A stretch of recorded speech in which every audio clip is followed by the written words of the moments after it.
Estamos prácticamente en nuestro último episodio de este tema. ¿Y ustedes se acuerdan cuál es la intención de este tema? Es darnos cuenta que la profecía había dictado todas las cosas que iban a estar sucediendo y ya estuvimos viendo una parte inicial donde sí se nota claramente que sí iba a pasar y que sí, ya lo vimos con la historia, que sí estuvo pasando.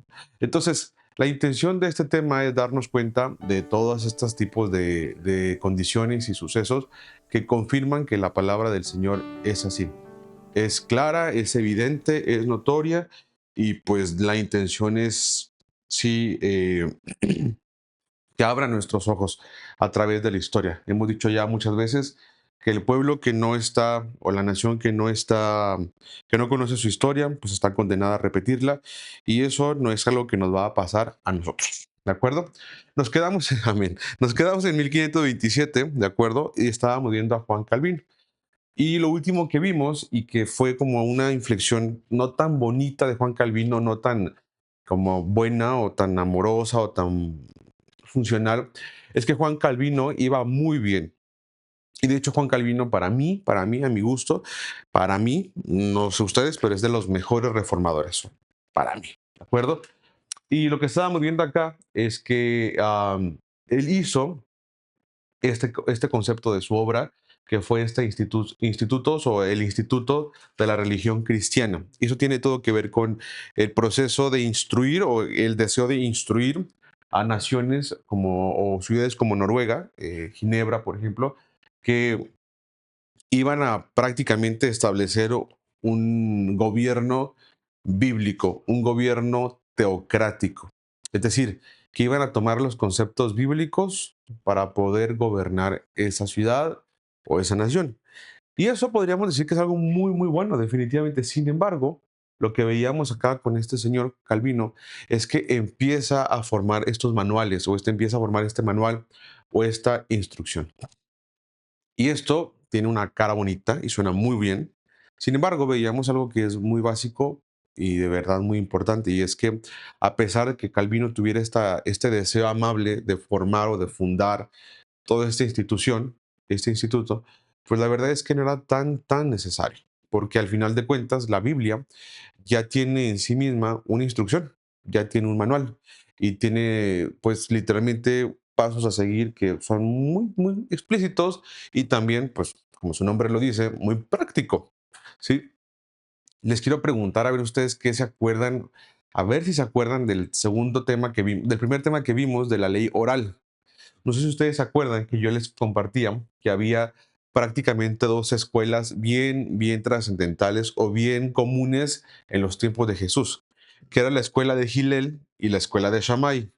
Y la escuela de Gilel era donde había estudiado Pablo, el apóstol Pablo, ¿sí? Que Gilel tuvo un nieto que se llamaba Gamaliel y ahí había estudiado Pablo, ¿sí? Entonces, no sé si ustedes lo logran relacionar y si no les quiero traer como a la memoria esto, y es que si ustedes lo notan, pues en los tiempos de Jesús ya había una escuela que te enseñaba cuáles eran las reglas de la vida de fe, de la vida del creyente en aquel entonces, pues del judío creyente en la Torá, ¿no? Mientras que tienes a un Juan Calvino levantando ahora una escuela, un instituto, para justamente enseñarle a las personas cómo deberán llevar su fe. ¿Les suena que se les parezca un poquito, que se relacionen entre estos dos conceptos? O sea, al final de cuentas es prácticamente lo mismo en ámbitos diferentes y en naciones diferentes. Pero eso no significa que esté como todo mal o que esté incorrecto, que sea malo, que sea dañino, sino que sino la única cosa es que veamos que va a ser como un filtro nuevo que va a aparecer o que aparece justamente para estar emitiendo esta información. Y esto, lo que hace Calvino, como lo que hicieron muchas otras personas, tiene mucho que ver con ese deseo, y aquí viene la parte como compleja. Viene con ese deseo como de control, ese deseo de liderazgo, ese deseo de fungir como pues ahora sí como el gobernante de esa interpretación, de esas ideas, que al final de cuentas manchan un poquito como tal, o bastante, o degradan muchísimo el proyecto que se tiene. Es decir, cuando una persona dice, yo quiero ser la persona que lo comenta, yo quiero ser la persona que lo imparte, yo quiero ser la persona que lo difunde, quiero que venga mi firma al final, ahí eso va a degradar el proyecto de restauración, ¿sale? Entonces, como estas personas, su título era realmente, y hoy se conocen como reformadores, ¿sí? Entonces eso es lo que estaban haciendo, era reformar, darle una forma diferente a lo que ya se venía diciendo, ¿sí? Y esto va a tener siempre una firma de ellos, ¿sale? Eso, como dije, no es algo malo propiamente, sin embargo, puede ser que termine dañando. Y al final de esta sesión, que ya es el último episodio que les decía de este tema, nos vamos a dar cuenta cómo es que sí, al final de cuentas, va a traer. ¿Sale? Calvino muere a los 54 años. Lo que platicamos fue que se fue sepultado en una tumba sin nombre por temor a que su cuerpo fuera venerado. ¿Por qué creen que había ese temor? ¿Por qué creen que había el temor de que se venerara el cuerpo de Calvino? ¿Qué otro cuerpo se considera así o qué otro cuerpo existe como tal o en qué otra parte se ve eso? Se ve, sorry, ahí regreso, se ve mucho en el judaísmo, perdón. Exactamente, por ejemplo, el tema del cuerpo de Moisés, que sigue siendo también como un objeto de debate, el cuerpo de David, por ejemplo, ahorita hay una tumba de David en la que tú puedes ir a hacer oración y demás, abajo hay una capilla y cosas como esas que sí pasa. En el caso de Calvino, aquí está, dice que su tumba fue una tumba que no tenía nombre con tal de que no supieran o no, como tal no pudieran identificarla. Entonces, sí logramos notar cómo al final de cuentas hay un cierto deseo o una evidencia o una evidencia de protagonismo en Calvino. O sea, yo estaba como feliz por Calvino y después cuando empecé a notar ese tipo de cosas, yo dije, uy, creo que no tanto, porque sí existía como tal este como deseo de reflector. Y yo creo que lo cuento esto porque es como una alerta para mí. Y se los cuento como algo personal y de manera de discipulado. De verdad que ahora que veo esto digo, Chihuahuas, sí está esta cosa que se filtró, este deseo de protagonismo que se filtró y que dañó el proyecto. Y yo veo y digo, Dios me libre y el Señor me salve de yo estar como queriendo participar con este deseo de protagonismo y hasta decir, no, que mi cuerpo no sé, se manda al mal. No sé, con tal de que la gente en verdad no preste atención a la persona, sino al Señor. Y eso es una cosa realmente importante respecto a esto que estamos analizando para efectos de cómo va a terminar este tema, ¿sale? No me acuerdo, creo que sí fue una parte de martirio la que sí tuvo, sí sufrió, sí tuvo como tal, pero no lo tengo claro, seguramente lo podremos revisar más adelante. Pero bueno, vámonos por favor al 1534 y cuatro y tenemos también un proceso de reforma en Inglaterra.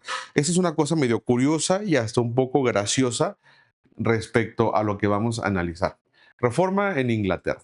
A diferencia de Lutero o Calvino, o sea, a diferencia, acuérdense que todo esto es en la parte europea.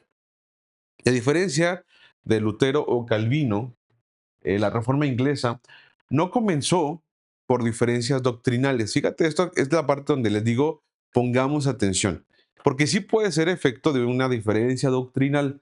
Dice, sino que empezó por un conflicto entre el rey de Inglaterra y el papa. Esto es para que te des cuenta que también pueden generarse reformas, no por lo que creemos diferente, sino porque no nos caigamos bien o porque tú me caes gordo, por ejemplo, ¿no? Dice que el rey Enrique VIII quiso anular, dice acá, su matrimonio con Catalina de Aragón.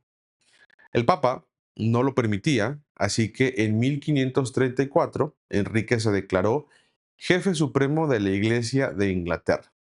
Acta de supremacía, o sea, reflejado en esta acta de supremacía. Y con esta acta nace ahora la Iglesia Anglicana. Sí, seguramente lo han escuchado esto y también lo hemos visto muchísimo en una de las coronaciones que más se reconoce a nivel mundial, que es la coronación de los reyes del pues, Reino Unido de Inglaterra, de los reyes ingleses.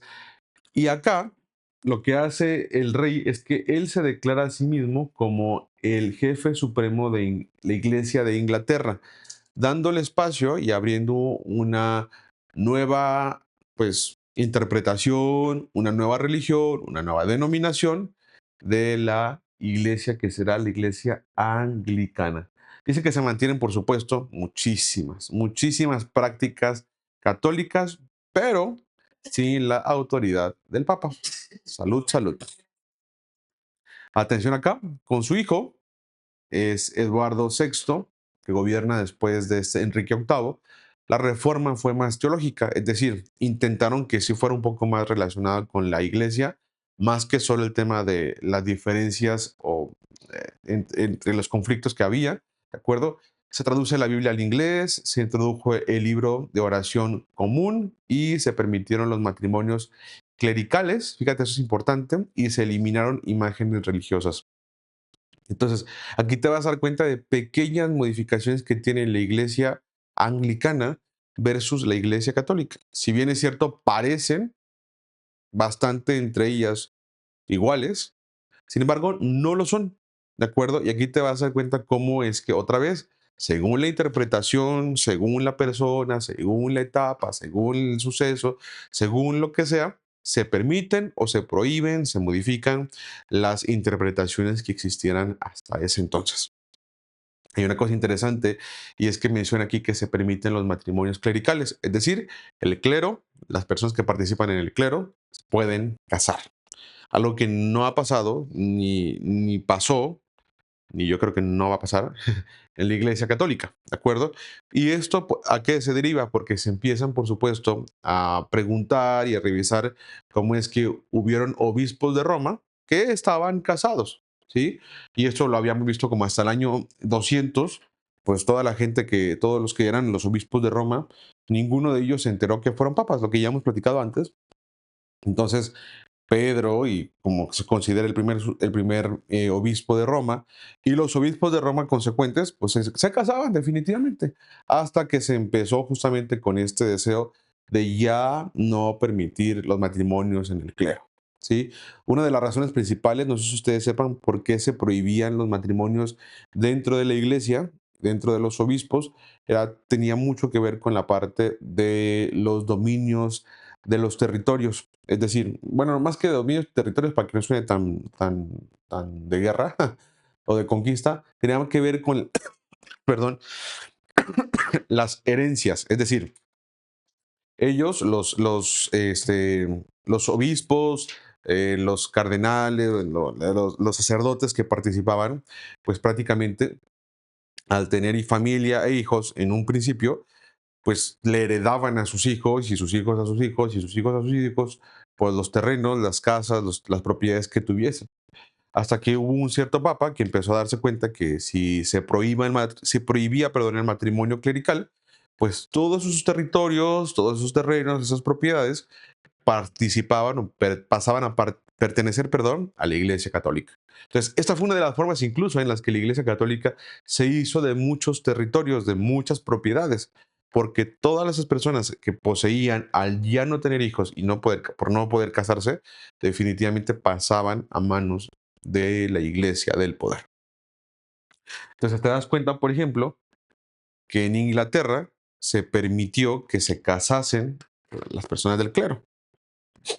Sí, otra cosa, por ejemplo, dice que se eliminaban, perdón, o se eliminaron las imágenes religiosas, esto con base en lo mismo, que no era algo que se permitiera en la Biblia o que estuviera como dictado que se debía hacer esta veneración de imágenes, etcétera, ¿no? Uy, dice mi mamá que no están viendo, perdón. Déjenme ver para actualizar la pantalla, perdón. Gracias.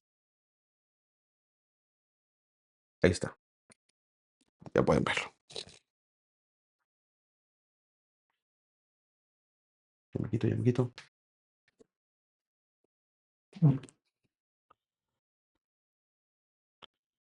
Sí.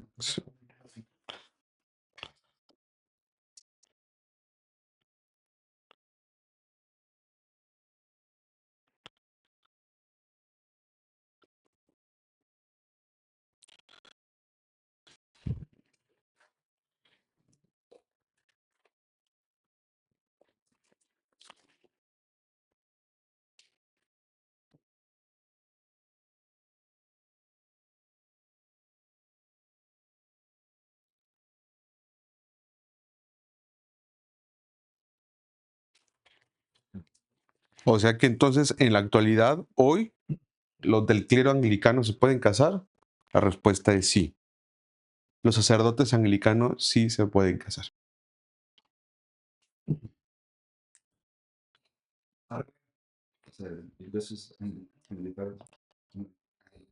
¿Canas?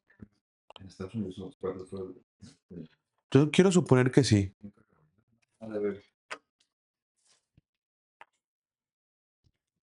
Actualmente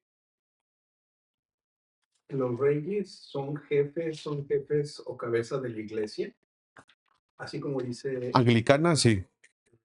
jefe de la iglesia. Sí, Actualmente los reyes son jefes de la iglesia. sí. Sí, o sea, es parte de lo mismo. El jefe supremo de la iglesia sí es, en Inglaterra, es el rey. Un presidente que es jefe supremo de las Fuerzas Armadas. Justo te iba a decir el mismito ejemplo. Que dices tú, pero no es soldado, pero es el jefe supremo. Como acá, no es del clero, pero es el jefe supremo. Yo viendo alguna serie mencionaban, bueno, daban o creía yo que los reyes como que consultaban a la iglesia para hacer algunas cosas, Ujú. como pareciendo que fueran Poderes separados. entonces en la estructura es ellos son los jefes. Realmente sí. Incluso en la actualidad es como la iglesia se somete a lo que dicte. Y fíjate cómo es bien interesante, porque se somete como tal a la corona. No como, y no sé si ustedes sepan, pero o sea, junto al rey, o justo junto al rey está el, se me olvidó, primer ministro. No, el primer ministro, sí se llama así, ¿verdad? El primer ministro, lo que era Churchill, ¿verdad? Ajá. Am, que ellos son la parte como tal que gobierna, pues como tal a la colonia, ¿no? Que no tienen presidentes, sino que al final, si tuvieran presidentes, lo más cercano a eso sería el primer ministro, así como está el de Canadá y el de las otras colonias inglesas, que no tienen presidentes, y todos se supone que se someten al rey, ¿no? Al final de cuentas son poderes un poco separados, pero los que sí están perfectamente ligados al poder de la iglesia, de la corona, es la iglesia. O sea, está bien interesante cómo funciona esa parte. Sí está bien separado lo que viene siendo lo que era Margaret Thatcher y todo Ajá. Que es toda la parte ahora sí que es política. Política, civil, social y la parte como moral, de la monarquía y toda esa parte, incluso religiosa, como que funciona en un ámbito distinto. Está interesante, ¿no? O sea, como está ahí medio ligado. No, sí, pero ligado, pero no, pero sí. son los únicos, los ingleses. Me parece que no. Me parece que no. Me parece que no, pero me gustaría investigar más, seguramente. Por ejemplo, la parte católica de España, también ahí están muy arraigados de una forma muy, muy fuerte, pero no tengo entendido bien cómo funcionan con los reyes españoles. ¿Cómo se llama? Leticia, ¿y cómo se llama su esposo? Gracias, Felipe. Le voy a avanzar para los que están en YouTube, que ahora ya pueden ver, perdónenme, le pueden tomar una capturilla de pantalla, porfa. Pero aquí está lo que estaba mencionando, perdón, de la reforma de Inglaterra. Sí. Ya estuve revisando aquí rapidito y sí hay iglesias anglicanas fuera de Inglaterra. Canadá, México, Brasil, Sudáfrica, Australia. Sí, sí, ajá. Ah, mira, exacto. Ortodoxos, anglicanos y protestantes. Ya, ¿y no te aparecen los episcopales? Exactamente. Lo que sí puede hacer la Iglesia Católica es que si un hombre que se ha casado Ajá, quiere servir y ser sacerdote. ¿a poco? ¿La iglesia católica? Ay, no sabía eso. Los casados pueden ser sacerdotes, pero los sacerdotes no se pueden casar. O sea que una vez que él entró, es decir, un hombre casado puede llegar a solicitar ser admitido en las órdenes sagradas. Primero diácono y luego sacerdote. O sea, como No sé, voy a investigar. Sí De sabía, diácono sí sabía también yo. no sabía que podrías. O sea, estudiar en el seminario y todo eso. No sé. Vámonos a 1536. Reforma en Ginebra, en Suiza. Esta parte está bien interesantísima porque aquí vuelve a aparecer Calvino. Acuérdense que Calvino estaba en Francia prácticamente, pero termina su vida acá en Ginebra. ¿Sí? Fue impulsada por un caballero que se llama Guillermo Farel, ¿de acuerdo? Farel él sí era suizo, en Ginebra, ¿de acuerdo? Él rompe, fíjate lo que te voy a decir, con la Iglesia Católica y declara su adhesión al protestantismo reformado, ¿sí? Farel, al final de cuentas, pues era también un católico, o sea, pero rompe con la Iglesia Católica. Y fíjate lo que aparece acá. Calvino llega a Ginebra ese mismo año y Farel lo convence de quedarse. Acuérdense que Farel era, digamos, como un sacerdote importante o que vendrá a ser importante en Ginebra. ¿Sale? Llega Calvino, Farel ya había estado estudiando, revisando, y Farel lo convence a quedarse. ¿Sí? Calvino empieza a organizar la vida espiritual y moral de la ciudad. ¿Sí? ¿En qué aspectos? Disciplina, educación y doctrina. No se olviden que aquí Calvino ya traía consigo sus manuales, el que había estado él escribiendo y que definitivamente estaban ayudando y convenciendo y fortaleciendo la fe de los creyentes, ¿no? La cosa acá es esto, es que Calvino es expulsado en 1538, ¿sí? En 1538 por su rigor e impopularidad. ¿Qué significa esto? Que les cayó gordo. ¿De acuerdo? O sea, a los suizos, de los de Ginebra, les empezó a caer mal que era como muy estricto y además era como, ¿y tú quién eres, no? Es muy gracioso porque esto sí pasa en realidad cuando llega alguien como tal a intentar sumar, a intentar explicar, a intentar enseñar, y cuando ya trae como cierto material que les podría servir, de pronto es como que, y eso hace que, pues, dos opciones. La persona tenga que aguantar vara y la gente después escuche. O la otra opción es que se vaya. ¿Me explico? Sí. Sí, sí me ha pasado, por eso lo menciono. Y es muy gracioso. Y pues tienes nada más dos opciones, ¿no? Entonces, en este caso es expulsado 2 años después, o sea, igual, pues sí estuvo bastante tiempo. Y lo expulsan y lo sacan, ¿no? Pero eso no queda ahí porque después al rato la gente ya le va a cachar y lo invitan de vuelta. ¿Sale? La cosa acá es que empieza la reforma gracias a este señor Farel, ¿de acuerdo? Y en Ginebra van a pasar cosas muy, muy importantes, ¿sí? De hecho, Ginebra, más adelante lo vamos a ver, pero Ginebra se va prácticamente reconocer como si fuera la capital, fíjate esto, la capital del protestantismo. O sea, tan importante va a ser ahí el convencimiento, la fe cristiana, la reforma, esto que justamente estaba impulsando Calvino, que había sido invitado a quedarse. Aquí está, mira, disciplina, educación, doctrina. O sea, es algo bien padre, sinceramente. Y cosas como estas a mí me siguen diciendo que Calvino era para mí de los que más cuerda tenía. ¿Me explico? Pero fíjate nada más, disciplina, educación y doctrina. ¿Cómo? Pues él había estado trabajando en sus manuales, ¿no? Manual. Disciplina, educación, doctrina, disciplina, educación, doctrina. Pues al final de cuentas, al ser esto como tan rígido y al ser como un extranjero que estaban visitando ahí, pues sí fue como que al final chispado. Pero eso no quita el impacto que había tenido y que había logrado justamente en Ginebra. ¿Vale? Entonces, atención, porque esto se va a poner importante y Ginebra se va a convertir como en la capital. Hagan de cuenta que como Roma es al catolicismo, Ginebra fue al protestantismo. ¿Sale? Pues, esta parte es bien, bien importante.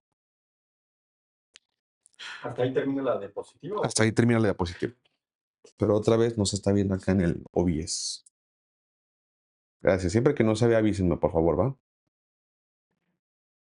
Ahí está.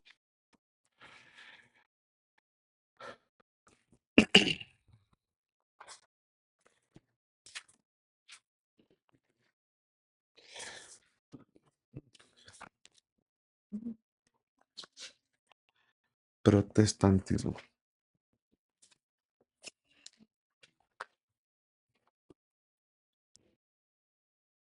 ¿Listo? Déjenme conectar aquí el iPad para poder estar monitoreando también por acá, porque a veces como que deja de funcionar y no me doy cuenta. Pero bueno, mientras le voy a avanzar a la que sigue y le vamos a ir apuntando, ¿va? ¿Se quitó? Sí, se quitó. Un segundito. Nos vamos a ir al año 1500, por favor, 37. Reforma en Noruega.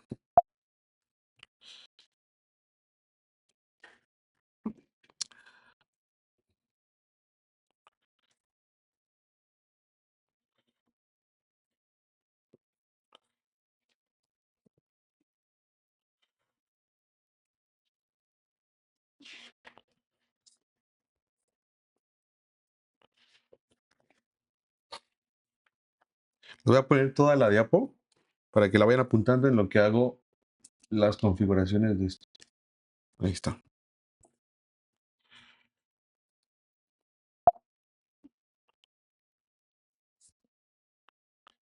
Tu Dios.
Esta familia, ya para los que están en YouTube, ya me voy a dar cuenta cuando no se esté viendo y aquí lo vamos a arreglar rapidito. ¿Ah?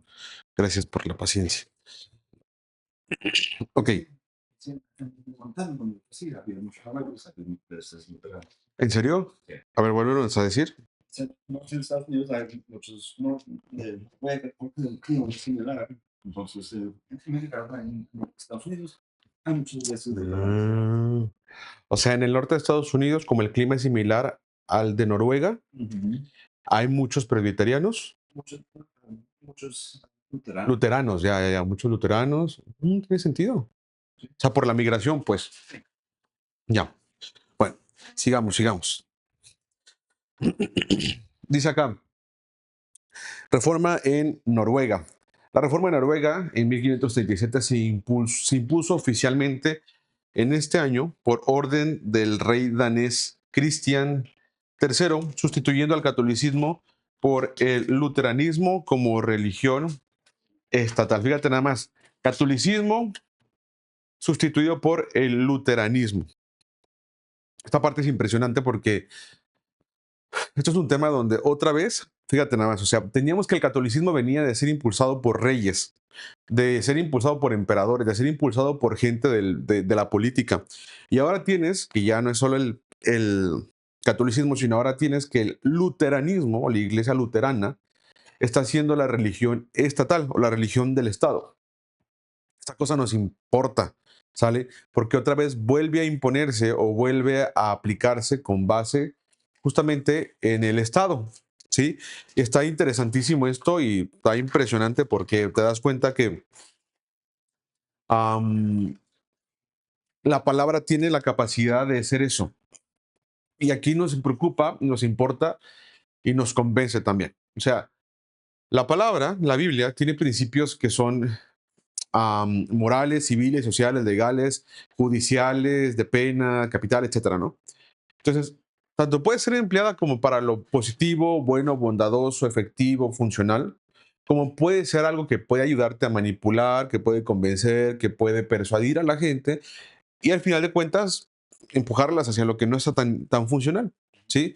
La parte, por ejemplo, eso ya no lo vimos tanto, pero por ejemplo, la parte de las cruzadas, que fue este deseo y esta intención de querer conquistar la ciudad santa con base en la Biblia y con base en todos los pensamientos de la Iglesia Católica, pues es justamente algo relacionado con ese deseo de hacer las cosas en el nombre de Dios y en el nombre de la Biblia, ¿no?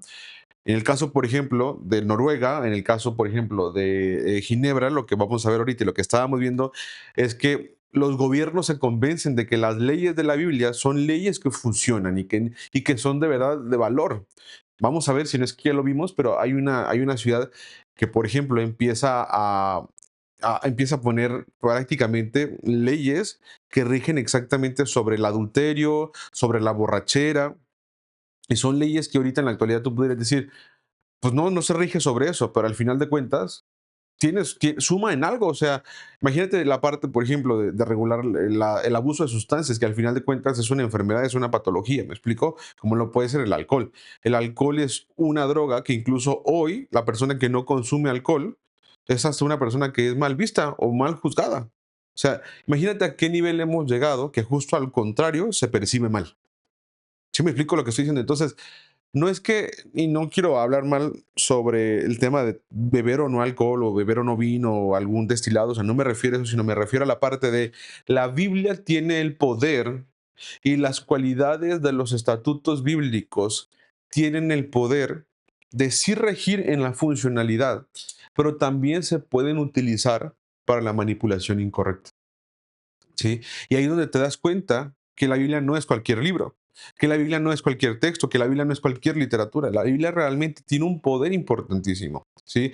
Y esto lo notó personajes, por ejemplo, como Napoleón, que alguna vez se los puso en la pantalla, esa frase que Napoleón decía que la Biblia es un ser vivo, que la Biblia está viva, que la Biblia son palabras vivas. Dice que tiene la capacidad de conquistar a cualquiera que se lo ponga. Entonces, aquí te das cuenta, por ejemplo, que el luteranismo, a pesar de que sea como les dije, la interpretación de Martín Lutero, porque de ahí viene la iglesia luterana, a pesar de que sea la interpretación de Lutero, la esencia, la parte general es la Biblia y termina siendo adoptada como una religión estatal. O sea, imagínate que eso se impusiera, por ejemplo, en los países. Aquí todos vamos a hacer tal religión. O sea, es una cosa impresionante. O sea, ya para llegar a esos niveles es una cosa realmente pues, de verdad grandiosa, es gigantesca, ¿no? Para el año siguiente, 1538, John Knox aparece para generar la iglesia presbiteriana, ¿de acuerdo? John Knox fue un sacerdote católico, pero se convierte al protestantismo influenciado por las ideas de Martín Lutero y Juan Calvino. Entonces, hasta ahorita, si pudiéramos ver una historia o si pudiéramos tener una línea del tiempo, teníamos al principio Martín Lutero, ¿de acuerdo? Y luego tendríamos justamente a Juan Calvino, después tendríamos a personajes como John Knox, y más adelante, después viene mucho más adelante Arminio. Pero la cosa es que tengan presente como cuál es el orden aproximadamente de esto. Hay otro que me gusta mucho, William Tyndale, ¿de acuerdo? Tyndale, les digo en dónde está porque luego me confundo con los nombres. Si no, les quiero decir el otro que es siempre.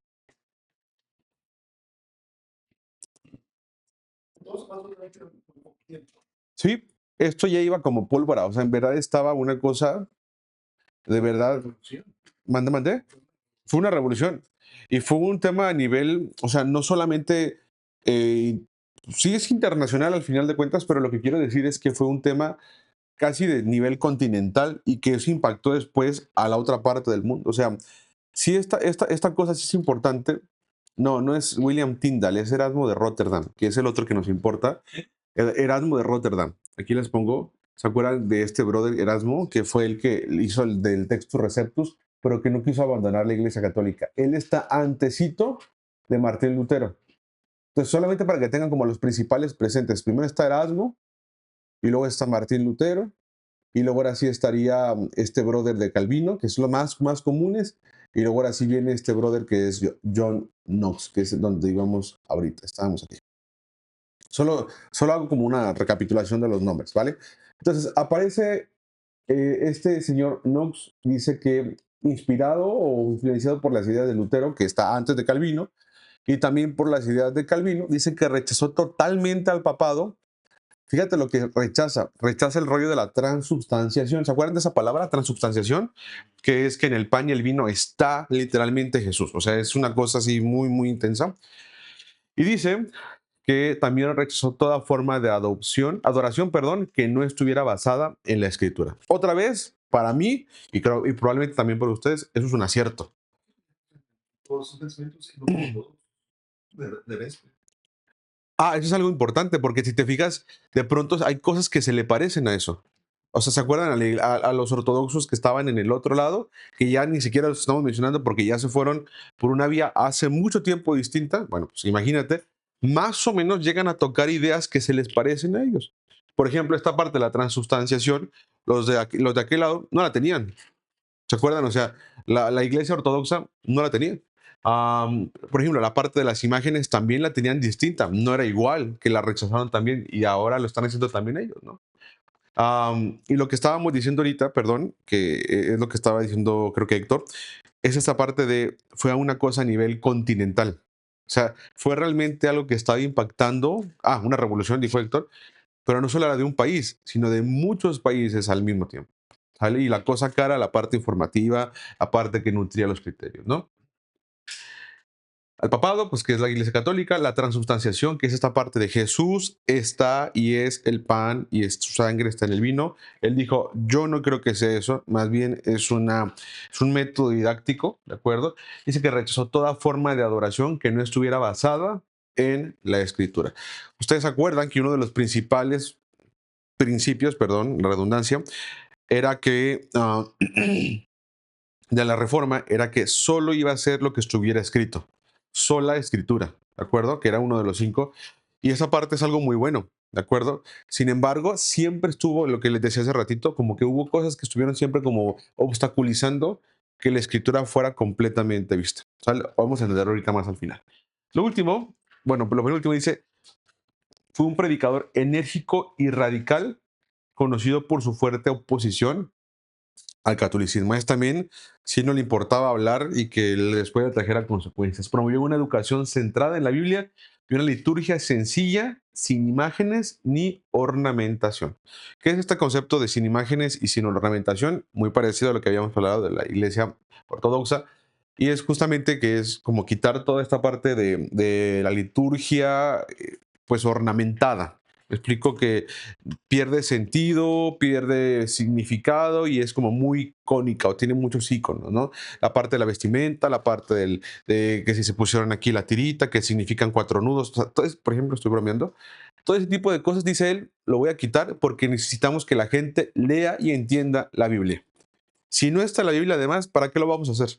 Entonces, más que la liturgia, más que la tradición, más que porque así dijo no sé quién, más que porque eso significa, más que cualquier cosa que pudiéramos inventar, decía este señor, John Knox, nos importa que la gente, aquí está, esté educada centralizadamente en la Biblia.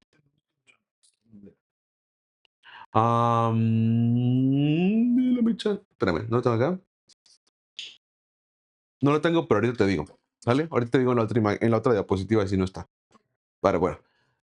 Último punto, la iglesia es gobernada por ancianos. Esta parte está bien interesante, ¿de acuerdo? Él promueve eso, él propone eso, es decir, la iglesia no estará gobernada ni estará centralizada el poder ni en el papado, y ojo con esto importante, en la jerarquía que promovía la iglesia católica, que la verdad es que ni yo me la sé, pero es una cosa que está el papa, y luego están los cardenales, y luego están los... y luego los... y es que no me la sé. Pero están ahí pues los diáconos, los sacerdotes, los obispos, los presbíteros, bueno, los presbíteros vienen acá, los obispos y todo eso, ¿no? Este brother dice que no, o sea, este John Knox dice, no, yo no tengo interés de seguir basándonos en esta jerarquía católica, sino que vamos a ser gobernados y nos vamos a dirigir por un consejo de presbíteros, que es una palabra que se deriva de la palabra en español para ancianos, ¿de acuerdo? Entonces dice que son elegidos, dice, no por los obispos jerárquicos, justamente eso, o sea, rechaza la jerarquía católica y se forma justamente como tal este consejo de ancianos. Y ahí viene, por ejemplo, no sé si ustedes han visto que hay iglesias en la actualidad que tienen o tenían en algún momento como estas sillas detrás o sillas en el púlpito o sillas en la plataforma de la iglesia. ¿Sí? Y ahí se sentaban ciertos grupos de personas. De ahí viene esa idea. Siempre que ustedes vean a una iglesia que tiene sillas atrás o que tiene personas atrás o tiene pastores o los otros pastores o los ancianos atrás, eso viene del concepto presbítero, ¿de acuerdo? Que es de donde viene la iglesia presbiteriana, ¿sí? Fundada por este señor John Knox, ¿sí? Eso significa presbítero, significa literalmente anciano. ¿Está bueno? Entonces, fíjate cómo es como yo lo veía todo el tiempo y decía, ¡uy, qué imposición! O sea, para mí me parecía imponente ver las sillas, porque además son sillas como más grandes y importantes, y luego se sentaba allá atrás un grupo de personas, y después conforme yo fui creciendo, vi las sillas, pero ya veía que no se sentaba nadie. O se sentaban 2 o 3 personas nada más, pero ya no el grupo de personas. Porque al final de cuentas, morían o lo que fuese que pasara, ¿no? Pero yo no sabía ni de chiste de dónde venía esta práctica. Solo me parecía algo como muy wow, imponente. ¿Me explico? Pero ahora que lo vi dije, wow, o sea, esto viene justamente de John Knox del año 1538. ¿Sale? Está así como que interesante entonces viene de allá. Pues la respuesta es sí. ¿Sale? 1500, perdón. Agregando, ya cerraste con Knox. Sí, ajá. Ok. Dice que también los presbiterianos creen creen en la predestinación. Miran. Predestinación. Ya, ok, ajá. Nos escogió desde la fundación Ya. desde antes de la fundación Sí, puede ser. De ahí van a salir un montón de temas y que son temas que están como siempre en un segundo plano. Por ejemplo, la predestinación, también el libre albedrío, que también es otro tema que siempre estuvo ahí como circundante. La transubstanciación también fue otro tema relacionado con eso. El concepto de la Trinidad, ni se diga. El unitarismo también estuvo rondando. Entonces, son conceptos dogmáticos que de verdad estuvieron como tal por ahí, ¿no? O sea, por ejemplo, lo de la predestinación o la doble predestinación, me hace sentido que lo tuvieran como tal, como bandera. También el bautismo es un tema así, exactamente. 1541, por favor, regresamos a la Reforma en Ginebra. Y les contaba que Calvino volvía a Ginebra. Aclamado por la ciudad, vuelve con más autoridad y visión. No manches, o sea, ves que la niña es risueña y le hacen cosquillas, ¿verdad? Entonces es como, al Calvino lo invitan y órale, otra vez, ¿no? Establece el modelo de iglesia reformada con doctrina bíblica clara, gobierno presbiteriano, atención, porque estamos hablando de Calvino en Ginebra, ¿sí? O sea, él adopta lo que John Knox había hecho, que ahorita le voy a decir dónde estuvo John Knox porque no me acuerdo. ¿De acuerdo? Que es el gobierno de ancianos elegidos, disciplina eclesiástica estricta. ¿Sí? Por ejemplo, de aquí viene también incluso el concepto de la vestimenta, del llegar temprano, de pararte, sentarte, ese tipo de cosas, o sea, como estricta incluso en la liturgia, ¿de acuerdo? Un fuerte énfasis en la educación bíblica, es decir, vamos a educar a la gente con base en la Biblia. Y si hay que educarla, será con la Biblia, ¿sí? Transforma a Ginebra en un modelo internacional de las ciudades reformadas. O sea, imagínate a qué nivel se llegó a sonar el caso de Ginebra, que prácticamente fue un modelo, escucha esto, modelo internacional de la ciudad reformada. O sea, si querías llegar a como al máximo, era ser como Ginebra, porque Ginebra tenía eso, un gobierno así, tal cual, gobierno presbiteriano, dice ancianos elegidos, ¿no? Dice, en esa ciudad se instauró un modelo donde la autoridad civil y la vida pública estaban profundamente subordinados a los principios bíblicos, según la interpretación reformada, ¿de acuerdo? La Biblia era la base para la vida civil, para la vida moral y la vida espiritual. O sea, esta cosa estaba de verdad enorme. O sea, esto tenía por todos lados. O sea, después lo van a tumbar los católicos otra vez, pero la cosa es que por este año 1541 se logró especialmente eso, ¿sí? Se castigaba la embriaguez, lo que les decía ahorita, se castigaba el adulterio y se castigaban las fiestas paganas. O sea, era una cosa donde dijeron, aquí sí nos lo vamos a tomar en serio, aquí sí nos importa, aquí sí estamos todos de acuerdo. Otra vez nos está viendo, aquí lo vamos a corregir. Un segundito, gracias. Ahí está, ya lo pueden ver. Ahora sí, muchas gracias. Ahí está. Ahorita que hagamos un breakcito, voy a reiniciar todo y les mando otra vez el link para que se conecten, ¿va? Ahí está. Calvino en Ginebra. Se regresa a Ginebra, le dice, no, ¿sabes qué? Sí nos caíste bien, o sea, al final de cuentas era broma, pero no era tan broma, o sea, te invitamos a que regreses de vuelta a nuestra ciudad Ginebra. Porfa, cáele de vuelta, síguenos enseñando. Y bueno, pues regresa con mucho más poder, regresa con más visión, con mayor autoridad, regresa con más potencia. Y pues ahora sí, dice, si vamos a hacerlo, lo vamos a hacer bien. Y ahí lo que dice al final es importantísimo. Un modelo, o sea, se instauró un modelo donde la autoridad civil y la vida pública estaban profundamente, acá otra vez está la palabra importante, subordinados a los principios bíblicos. Yo no sé ustedes, pero yo les quiero hacer una pregunta. Ustedes, si pudieran decidir qué principio bíblico deberíamos de instaurar, así como en la vida pública, legalmente, civilmente, no me lo contestan ahorita, pero ustedes, ¿cuál instaurarían o ustedes cuál obligarían a la gente a guardar porque esté en la Biblia? Solamente uno. O sea, si pudieras elegir, ¿tú cuál elegirías? Piénsenle. ¿Hay alguna perfecta? No, pero si hay alguna que sea muy integrada. Y eso lo estaba platicando con una amiga y yo dije una cosa bien mala, o sea, y ella me dijo y cuando me dijo dije, perdón, qué vergüenza, yo eligiendo algo bien horrendo. O sea, yo estaba, ¿sabes qué? Yo estaba eligiendo la pena capital, o sea, la pena así de el que haga tal cosa, muerte, y el que haga, o sea, como que instaurar que bíblicamente existe eso. Yo. Y ella me dijo otro y dije, no, tienes toda la razón, sería mucho mejor eso. Pero ahorita se lo voy a decir. Pero piensen ustedes cuál propondrían.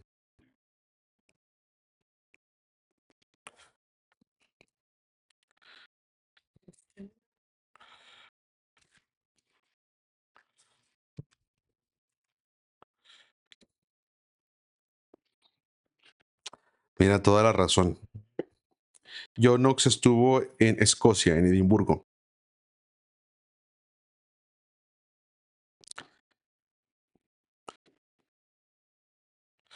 También fue a Ginebra, estuvo exiliado, aprendió de Calvino y adoptó el modelo presbiteriano, lo que decíamos ahorita. Estuvo también en Frankfurt, Alemania, en Londres, Inglaterra, en St. Andrews, en Escocia. Pues sí, de Edimburgo, en St. Andrews.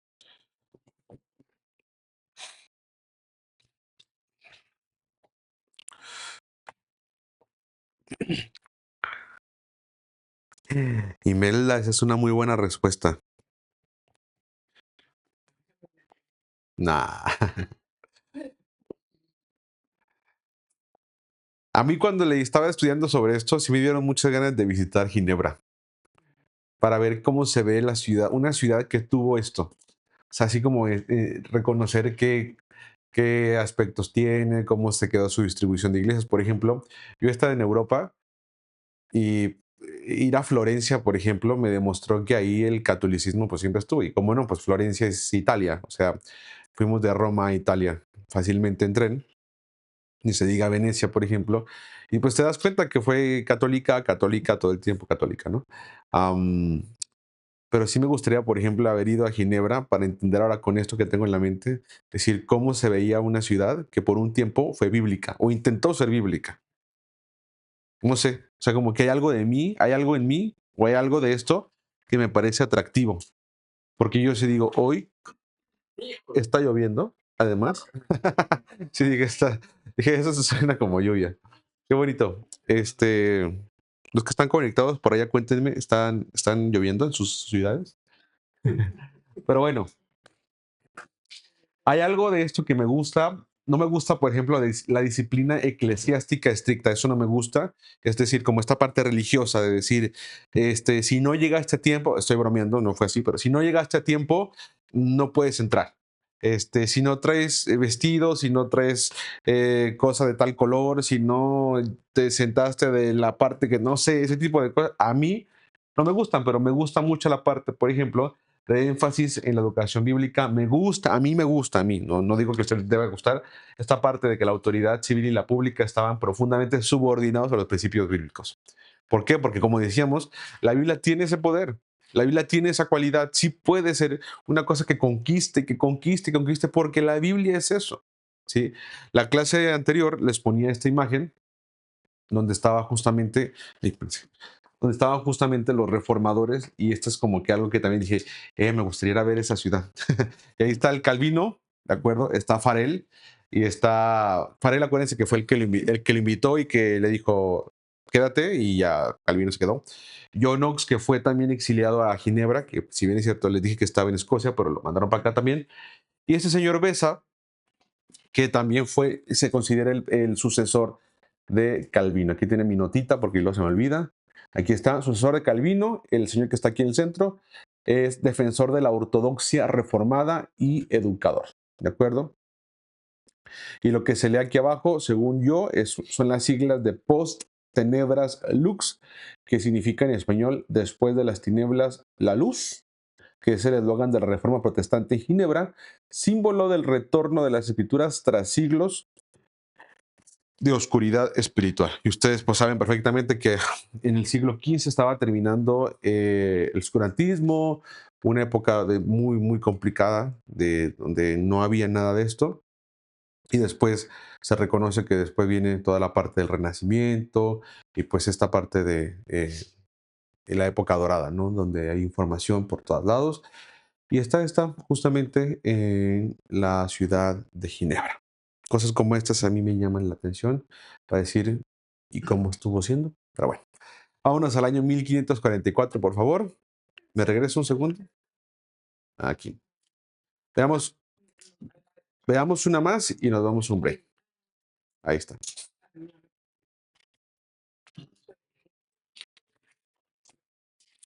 Dice Imelda, por acá no, solo nublado, ¿ok? Dice Carlota, solo nublado, gracias a Dios, no está el calor. Súper bien. Y acá ya dejó de llover. Pero sí estuvo lloviendo bien fuerte. Ok, vámonos a ver una diapo más y nos vamos a un break. 1544, familia, tenemos la reforma en Suecia, ¿sí? No es Suiza, sino en Suecia. Y esta parte es importante, ya que el Parlamento declaró al luteranismo como religión oficial del Estado. Imagínate, el Parlamento sueco dice que declara al luteranismo como la religión oficial del Estado, rompiendo formalmente con la Iglesia Católica. Esto consolidó la reforma en el país, que ya venía ciertamente avanzando desde la década, pues 20 años antes, o desde la década de 1520, bajo la influencia, por supuesto, de Lutero. Perdón. A partir de entonces, Suecia estableció una iglesia nacional luterana bajo la autoridad, escucha esto, bajo la autoridad del monarca, que es otra vez, Héctor, la condición que vemos de cómo el monarca ahora gobierna también sobre la iglesia, no como tal en Inglaterra nada más, sino que ya lo vimos en Ginebra, Suiza, ahora también en Suecia, y lo estamos notando claramente. Al final, esto a mí me impresiona mucho porque sí están siendo, o sea, sí están llegando, o sea, la reforma llegó a estar a niveles que muy pocos, o sea, que gente llegó a pensar que jamás iba a llegar. Y ahora la reforma está haciendo, o la religión está haciendo, la Biblia está haciendo, el cristianismo está siendo contemplado por gente que pues, parecería que no tuvieran nada que ver en un principio, pero al final sí tuvo que ver. ¿Sí? Dice que acá estableció una iglesia nacional luterana bajo la autoridad del monarca, o sea, del rey. Para 1545 hasta el 63 empieza, y esta parte también me importa mucho, ¿por qué? Porque la iglesia había estado perdiendo muchísimos adeptos, la iglesia católica. Toda Europa se estaba convirtiendo, bueno, no toda Europa, una gran parte de Europa se estaba convirtiendo a la iglesia reformada. O sea, mucha parte de Europa se estaba convirtiendo a la iglesia protestante, y esto ya para ese entonces ya lo estaban viendo como algo complicado. Ustedes se fijan, han pasado aproximadamente unos 60 años desde que empezó el protestantismo, ¿de acuerdo? Y entonces la Iglesia Católica cita a un concilio ecuménico para responder a las doctrinas protestantes y reformar ahora ellos, o sea, si hubo una reforma protestante, también hubo una reforma católica a partir de este año, que fue en el Concilio de Trento, ¿no? Dice que tuvo la intención de reformar la vida interna de la Iglesia, impulsada por varios papas, el Papa Pablo III, Julio III, Paulo IV y Pío IV. ¿Qué es lo que intenta hacer esta ocasión? Dice que o va a funcionar como un instrumento eh, a manera de contrarreforma, o como instrumento de la contrarreforma o la reforma católica. Esto es bien interesante porque va a intentar reformar abusos y prácticas corruptas dentro del clero, y además va a intentar fortalecer la disciplina eclesiástica y la autoridad papal. Eso está bien interesante porque si te das cuenta, entonces es la respuesta que va a dar la Iglesia Católica a la Reforma Protestante, ¿sí? Es decir, se dieron cuenta que la gente sí quería estudiar, sí quería leer y sí quería escuchar pues sermones que realmente fueran de enriquecimiento, ¿sí? Mucho tiempo la Iglesia Católica tenía sus misas en latín, donde la gente no entendía nada, ¿sí? Sin embargo, perfectamente podrían ser engañados por cualquier concepción que tuvieran o cualquier idea que les comentaran. Mientras que por otra parte tenemos a personajes como Calvino, como Martín Lutero, por ejemplo, que dijeron, a mí sí me preocupa mucho lo que mis fieles o los que los fieles vienen a mis sermones y yo soy responsable de qué les voy a dictar. Yo soy responsable de qué les voy a decir. Vienen conmigo y yo tengo una gran responsabilidad del tiempo que van a dedicar a escuchar sobre esto. Entonces, la Iglesia Católica, ¿qué empieza a hacer? Y ahorita les voy a poner una tabla que les voy a pedir que se apunten, porque de esto nace y se mantiene muchísimo en la actualidad, que es este deseo de, pues prácticamente, responder a lo que los reformadores habían estado haciendo, ¿sí? Por ejemplo, tiene la intención de hacerlo desde la parte interna. Dice que reforma los abusos y prácticas corruptas dentro del clero. Por ejemplo, yo les había contado acerca un poco de las familias Borgia y los Medici, que definitivamente traían con ellos o consigo una estela bastante corrupta de lo que implicaba el poder en Roma, ¿sí? El poder, la riqueza, el ostentar. Salud, salud. Y todo eso intenta justamente la contrarreforma poder ponerle orden.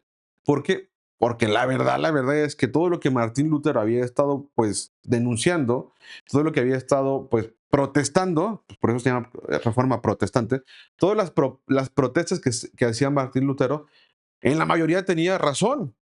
O sea, esta parte de la venta de indulgencias para el enriquecimiento de la iglesia, el decir que se puede comprar la salvación, el comentar que, por ejemplo,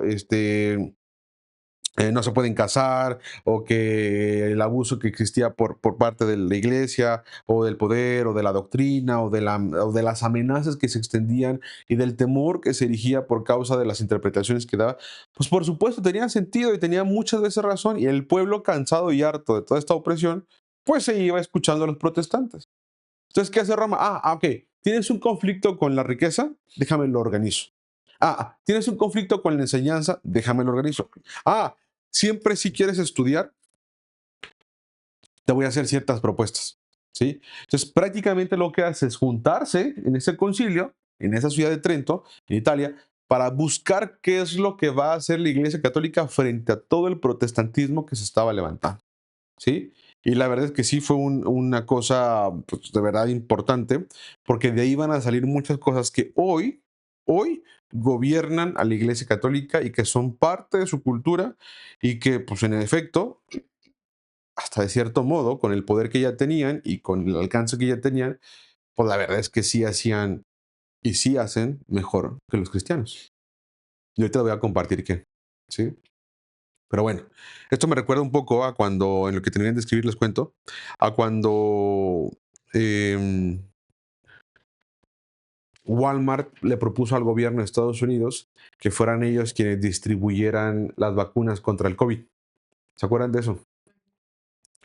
Y no me acuerdo cuál fue la decisión puntual, pero incluso Walmart le recomendó, o sea, propuso eso incluso hasta en México. No me acuerdo cuál de los dos países o cómo funcionó, pero unos sí aceptaron y otros no aceptaron. Creo que México no aceptó como tal, pero según yo, aquí en Walmart sí te podías ir a vacunar contra el COVID, si no me equivoco, ¿cierto?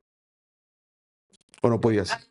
Seguramente las farmacias, yo creo que las farmacias, incluso hubo ya un tiempo que en HIV te aplican las vacunas, no nada más las del COVID, las vacunas del flu, las vacunas Ya. de la La cosa acá es que el dueño de Walmart o el CEO de Walmart le proponían al gobierno esto porque decían, ya tenemos la estructura, ya tenemos la red de distribución, tenemos los locales, tenemos los sitios y tenemos a la gente que podría capacitarse para eso. Entonces, dejando de lado si el gobierno aceptó o no, es prácticamente esto que te quiero explicar. Walmart, al tener una capacidad enorme de distribución, de jerarquía, de acomodo, de presencia, todo eso, pues sencillamente mueves 2, 3 cosas en en la esfera más alta y va a llegar a todas las partes porque está muy centralizado. ¿Qué pasa si intentas hacer eso con los protestantes? Pues es que los protestantes no estaban centralizados. De hecho, cada vez que alguien protestaba diferente o cada vez que alguien estaba en desacuerdo con la reforma que se había hecho, pues ¿qué hacía? Una nueva iglesia, una nueva denominación. Eso provocaba que hubiera prácticamente 2 iglesias, y luego 4 iglesias, y luego 8 iglesias, y luego 16 denominaciones, con 24 diferentes formas de pensamiento, y eso provocaba que jamás llegaran a estar unificados y tampoco menos, perdón, en acuerdo. Mientras que por este lado tú ya tienes un sistema, ya tienes una jerarquía, ya tienes una red de distribución, ya tienes presencia, ya tienes comunicación, ya tienes entonces, bueno, 2, 3 cosas y ¡pum! Empieza a pasar. ¿Sí? Que a lo mejor no pasa igual en todas, pero tienen más o menos como que las mismas ideas. Es decir, si tú fueras a una iglesia católica en cualquier parte del país, verías una liturgia, ¿ya me entienden? Pero ¿qué pasa si vas a una iglesia de diferente denominación, aunque sea cristiana? ¿Ya me entiendes? Ahora, ¿qué pasa si vas a una iglesia, una misma denominación, en una ciudad diferente? ¿Ya me entienden? O sea, a pesar de que sea de la misma denominación, puede haber diferencias, ¿sí? Y puede haber diferencias de pensamiento, y diferencias doctrinales, y diferencias en los dogmas, y diferencias, y diferencias, y diferencias. Por lo que les quiero explicar, o lo que les quiero explicar es que con el Concilio de Trento, los cambios que se hagan van a surtir efecto en todo el mundo y en toda la presencia de la Iglesia Católica. Casi 20 años. Es un concilio súper largo, muy, muy largo. Imagínate, desde el 45 hasta casi, o sea, imagínate, casi 20 años. Entonces se mantienen intentando. ¿Por qué? Porque se estaban perdiendo mucha gente. ¿Sí? Tomémonos un break, por favor, y regresamos en 10 minutos. ¿Vale? Pues voy a cortar la transmisión para poder reiniciar acá y ahorita regresamos, querida familia. Gracias.